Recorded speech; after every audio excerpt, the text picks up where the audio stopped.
I like building beautiful places. I recognise it's a massive responsibility when you build retirement villages. People are placing their faith in you, and you are taking on an enormous responsibility to look after these people with the rest of their natural lives.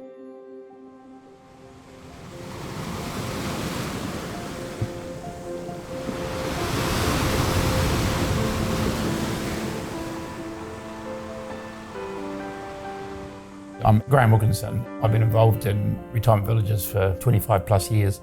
Sustainability obviously means a lot of different things to different people. I think we need to be much more resilient, clever, responsible as we go forward. In my case, I've got my son who's an incredible environmental warrior, and my daughter, and having them very immersed within sustainability and having grandchildren on top of it. And fundamentally, it's the right thing to do, isn't it? So clearly, sustainability is one of the key focuses that is not just building beautiful villages, but actually building them with some thought and operating them appropriately. Once you've got into that space of thinking about how you could do things differently for betterment, it's not that hard to continue to think like that on regular occasions.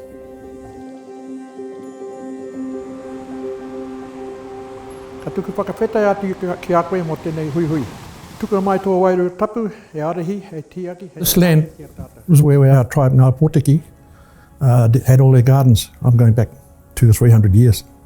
And they used to come down from the hill up here, and there was a pathway through here, down to their gardens and to the sea where they gathered kaimona.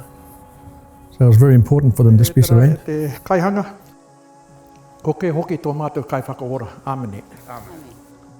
We got invited to come and put a pitch to Mangatawa Papamoa regarding retirement village. Their whole negotiation was around the sanctity of the land and how important it was, because for them the land is everything. Their ancestors are buried in the sand dunes next to us. When you start thinking like that and those things influence, by definition, all the aspects of the land become important.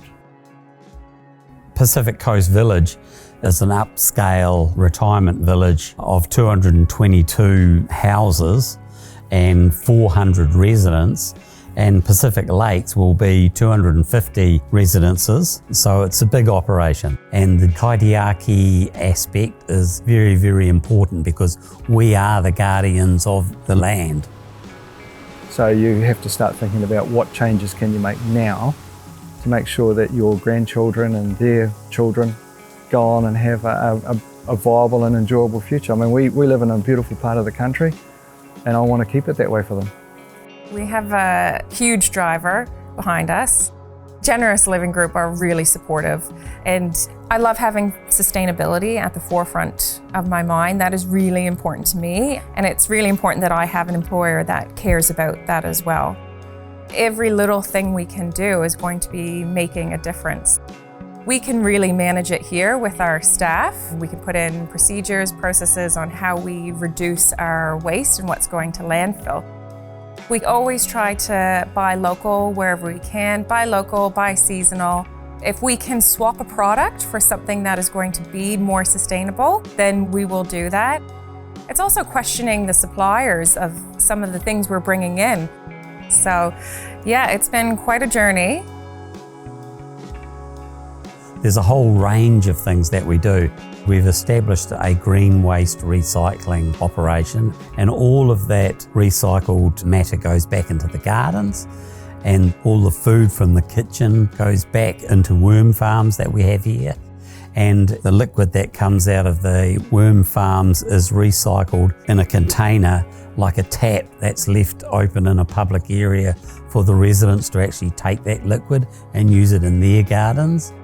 There's a lot of positive impacts in terms of the environment and also financially for businesses. That was actually one of the hardest things about sustainability, is to sit there and realise that actually the biggest problem is us and how we do things. We just get locked into a certain way of doing it.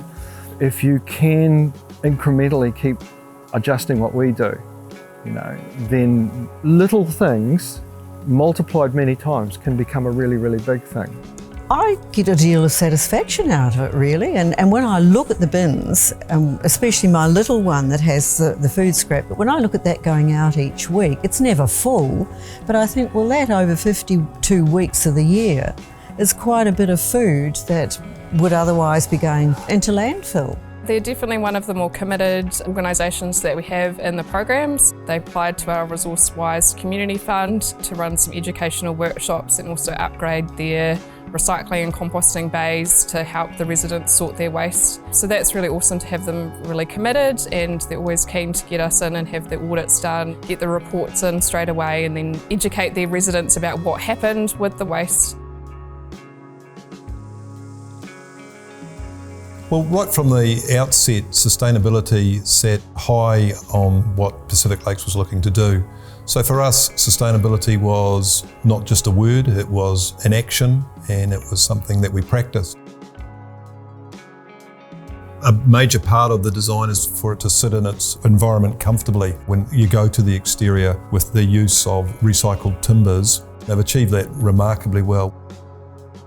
They've installed 34 solar panels on the north-facing roof, and those power the lighting and all the electrical components of the lake house. Part of the design has been the glass, which is enabling us to have real solar gains and also providing passive ventilations. So we're working with nature. It's a process of making small incremental changes that we can keep going rather than just having a burst in a direction and then petering out. We choose our plants wisely. We choose stock and types and varieties wisely to make sure that they're the kind of plants that are going to thrive not only now but as the environment changes. The gathering of the water, that's important to me because you're using a natural resource that's sustainable. Water management, that's another important aspect. We've gone through the process of putting in a bore and a large filtration system so that we are now self-reliant in terms of our sourcing of water. That's going to mean that over the summer months we're going to be able to continue to water successfully, but at the same time looking for plants that require less water.